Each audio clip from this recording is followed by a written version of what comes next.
વાણી અને વર્તનમાં વિવેક રાખો. વાણી અને વર્તનમાં વિવેક રાખવો જરૂરી છે.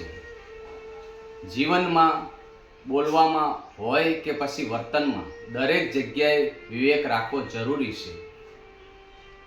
ક્યારેક એવું બને કે કાગડો શિખર ઉપર ચડીને બેઠો છે અને હંસ સરોવરના કાંઠે જમીન ઉપર કે પાણીમાં હોય, પરંતુ શું કાગડો વધારે સુંદર લાગે છે અને હંસ ઓછો લાગે છે? ના, એવું નથી. ભલે કાગડો ઊંચે જગ્યાએ બેઠો હોય અને હંસ નીચે બેઠો હોય, છતાં હંસની શોભા મહત્વ અલગ જ હોય છે. એનું મહત્વ અલગ જ હોય છે. માત્ર સ્થાન બદલવાથી ગુણ અને સ્વભાવ બદલાતા નથી. આથી આપણે જીવનમાં એક મહત્વની બાબત શીખવી જોઈએ કે હંમેશા વિવેકપૂર્વક વર્તવું. ગમે ત્યાં ગમે તેવી જગ્યાએ ચર્ચા ચલાવી કે ચર્ચા કરવી નહીં. તેમાં વિના કારણે વચ્ચે પડવું નહીં. યોગ્ય પણ નથી. જો બે લોકો ખાનગી વાત કરતા હોય ત્યાં જઈને બેસવું એ યોગ્ય નથી. કુદરત જોડે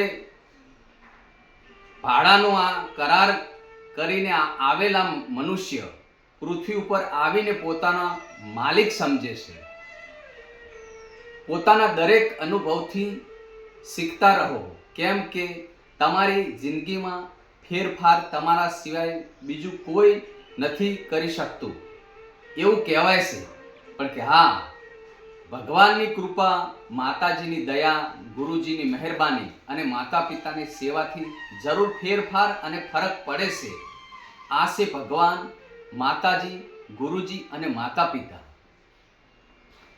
વિચારેલું કદી થતું નથી અને ગમતું હોય તે મળતું નથી અને મળે તે ગમતું નથી અને જો ગમતું હોય તો એ ટકતું નથી.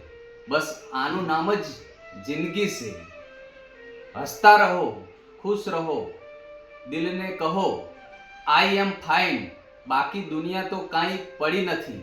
તમે ખુશ છો કે દુઃખી છો, નાની એવી જિંદગી બહુ જ મોટી વાત શીખવી જાય છે. અને સંબંધો સાથે સારા સંબંધો રાખો અને આશા કોઈનાથી ના રાખો. ગુરુજી પાસેથી જ્ઞાન શીખો, પિતાજી પાસેથી સંઘર્ષ શીખો, માતા પિતા પાસે સંસ્કાર શીખો. બાકી તો વધ્યું એ તે દુનિયા તમને શીખવાડી દેશે. મનમાં જીવવાની આશા હોવી જોઈએ.